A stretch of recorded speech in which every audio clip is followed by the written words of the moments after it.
Welcome to the channel educational Unnati. आज हम बात करेंगे मैनेजमेंट अकाउंटिंग के बारे में। मीनिंग ऑफ मैनेजमेंट अकाउंटिंग, उसका नेचर क्या होता है, उसका scope, functions. So let's start. The term management accounting represents a merger of two words. Management accounting दो वर्ड से बना हुआ है, एक है management and next one is accounting. Management का मतलब होता है कि वो जो फंक्शंस परफॉर्म करे जाते हैं प्लानिंग, डायरेक्शन और कंट्रोल के, वाइल और जो अकाउंटिंग होता है, अकाउंटिंग रिकॉर्ड करता है, कंपाइल करता है और एनालाइज करता है बहुत सारे फाइनेंशियल ट्रांजैक्शंस को। According to Robert and Anthony, management accounting is concerned with the accounting information that is useful to management. Management accounting वो अकाउंटिंग इन्फॉर्मेशन होती है जो कि एक मैनेजमेंट के लिए एक ऑर्गेनाइजेशन में ज़रूरी होती है। नेचर और characteristics of management accounting, both has a science and art. Management accounting both एक साइंस भी है और एक आर्ट भी है। In management accounting data are collected systematically and they're analyzed with the help of various formulas and techniques, and on this basis it is a science. Management accounting में data को हम collect करते हैं systematically, उसे analyse करते हैं बहुत सारे फार्मूला और टेक्निक्स के थ्रू, इसीलिए इसे साइंस कहा जाता है। ये एक सब्जेक्टिव जजमेंट हमें देता है मैनेजमेंट के बारे में, इसीलिए इसे हम आर्ट भी कहते हैं। अकाउंटिंग सर्विस, मैनेजमेंट अकाउंटिंग एक फंक्शन है अकाउंटिंग सर्विसेज का मैनेजमेंट के प्रति। इस सर्विस के अंदर जो भी ज़रूरी इंफॉर्मेशंस होती हैं उन्हें प्रोवाइड करा जाता है बहुत सारे डिफरेंट लेवल्स पे मैनेजमेंट के। इंटीग्रेटेड सिस्टम, मैनेजमेंट अकाउंटिंग एक इंटीग्रेटेड सिस्टम है जहाँ पे टेक्निक जो कि सब्जेक्ट से रिलेटेड है, जैसे कि process of data collection, analysis, decision making, more concern with future. Management accounting concern है फ्यूचर से। No doubt analysis and interpretation are made on the basis of historical data. जो भी एनालिसिस या interpretation होता है वो हिस्टोरिकल डेटा के basis पे करा जाता है। सेलेक्टिव नेचर, मैनेजमेंट अकाउंटिंग एक सेलेक्टिव नेचर है। ये सेलेक्ट करता है सिर्फ उन प्लान्स और एक्टिविटीज़ को जो कि अट्रैक्टिव और प्रॉफिटेबल दिखाई देती हैं मैनेजमेंट को। Scope of management accounting, financial accounting. Financial accounting का मतलब होता है कि जो जनरल अकाउंटिंग जो कि हमें रिकॉर्ड देती है बिजनेस ट्रांजैक्शंस के बारे में अपनी प्राइमरी बुक में, posting them into the ledger account, और फिर बैलेंस करके प्रिपेयर करते हैं ट्रायल बैलेंस को। कॉस्ट अकाउंटिंग एक इम्पॉर्टेंट पार्ट है मैनेजमेंट अकाउंटिंग का, जहाँ पे बहुत सारे एस्पेक्ट होते हैं कॉस्ट अकाउंटिंग के, जैसे कि standard costing, marginal costing, budgetary control etcetera. Financial management हमारा कंसर्न है प्लानिंग एंड कंट्रोलिंग करना फाइनेंशियल रिसोर्सेज को फर्म में, जिसलिए कि जो फंड्स हैं वो डिस्पोज हो सके सही तरीके से और उन्हें हम यूटिलाइज कर सकें। बजटिंग एंड फोरकास्टिंग, बजटिंग का मतलब होता है कि हम कैसे एक्सप्रेस कर रहे हैं अपने प्लान्स, पॉलिसीज़ और गोल्स को एंटरप्राइज में एक क्वान्टिटेटिव टर्म में।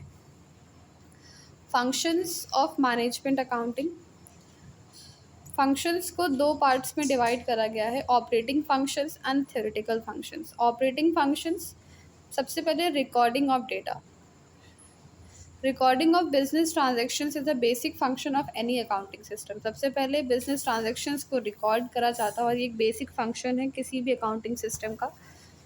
ये ट्रांजैक्शंस रिकॉर्ड करे जाते हैं ओरिजिनल फॉर्म में और फिर उन्हें मेंटेन करा जाता है उनकी क्वालिटी और क्वांटिटी के हिसाब से। देन हम वैलिडेट करते हैं डेटा को, and then interpretation of data, then communicating the data. Theoretical function help करता है फोरकास्टिंग एंड प्लानिंग में, हेल्प करता है ऑर्गेनाइजिंग में, help in controlling, help in communication and help in coordination. Then difference क्या होता है financial accounting and management accounting में? अगर ऑब्जेक्ट की बात करें तो फाइनेंशियल अकाउंटिंग रिकॉर्ड करता है बहुत सारे ट्रांजैक्शंस को, और ये जानने के लिए कि उसके बेसिस पे प्रॉफिट या लॉस क्या होगा एक ऑर्गेनाइजेशन का उस पर्टिकुलर पीरियड में। मैनेजमेंट अकाउंटिंग प्रोवाइड करता है नेसेसरी अकाउंटिंग इन्फॉर्मेशन मैनेजमेंट को, जो कि हेल्प करता है उसे डिसीजंस लेने में। Subject matter of financial accounting, ये हमारा जुड़ा हुआ है कि क्या रिजल्ट्स आते हैं बिजनेस में। मैनेजमेंट अकाउंटिंग कंसर्न है हमारा जो भी एक्टिविटीज़ परफॉर्म हो रही होती है डिफरेंट यूनिट्स में, डिपार्टमेंट और कॉस्ट सेंटर में। Historical and futuristic.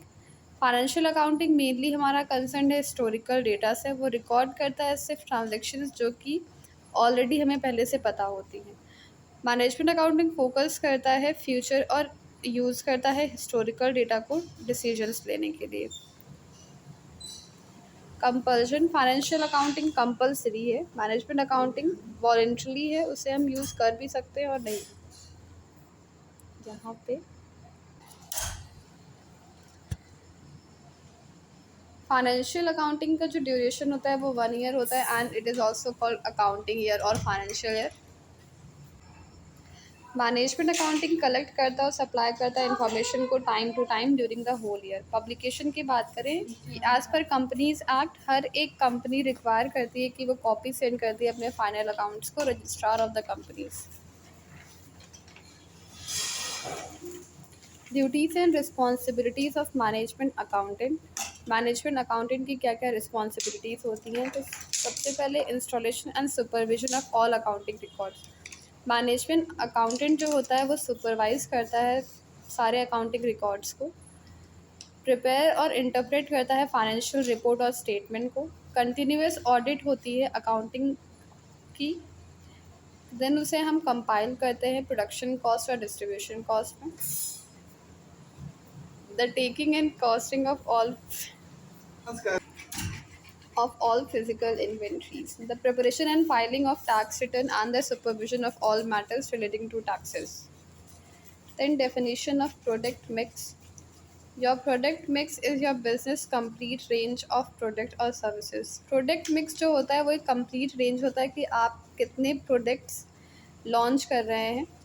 It includes everything from individual product to entire product line. Product mix के अंदर सभी प्रोडक्ट्स आते हैं, एक इंडिविजुअल प्रोडक्ट से लेके प्रोडक्ट लाइन तक। Your product mix can get broken down into categories such as product type. Product mix को कैटेगरीज वाइज ब्रेक डाउन करा जाता है जैसे कि product type, product line and product bundle. Term product mix का मतलब होता है कलेक्शन ऑफ प्रोडक्ट्स और प्रोडक्ट लाइन जो एक कंपनी प्रोड्यूस करती है। The composition of a product mix may vary significantly between companies. जो प्रोडक्ट मिक्स है वो वेरी करता है company to company.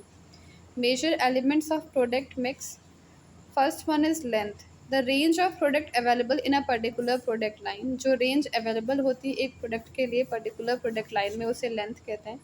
Then breadth, the number of product lines under a company. एक कंपनी कितने नंबर ऑफ प्रोडक्ट्स को launch कर रही है वो उसकी ब्रेथ होती है। Then depth, the options available in a particular product line. कितने ऑप्शंस अवेलेबल हैं एक पर्टिकुलर प्रोडक्ट लाइन में such as different quantities and sizes. Consistency, how closely related product lines are to one another in their use in production. Consistency होती है कि product line कितने ज़्यादा similar हैं एक दूसरे से उनके यूज़ में, उनके प्रोडक्शन एंड डिस्ट्रीब्यूशन चैनल्स में। Importance of product mix, product mix of a firm is important to understand as it has a profound impact on the firm's brand image. Product mix बहुत important होता है क्योंकि वो हमें बताता है एक ब्रांड की इमेज के बारे में। सबसे पहले expanding the product mix width can provide the company with the ability to satisfy the needs और demands of the different consumers and thus diversify risk. Product mix की विथ को बढ़ाने से एक कंपनी प्रोवाइड करती है और सेटिस्फाई कर सकती है अपनी उस कंज्यूमर की एबिलिटीज़ को, उनकी नीड्स और डिमांड्स को। एक्सपैंड करने से प्रोडक्ट मिक्स के डेप्थ को हेल्प करता है कंपनी को कि वो करंट कस्टमर्स को सेटिस्फाई कर सकें एक बेटर वे में। So here by this topic ends. Thank you.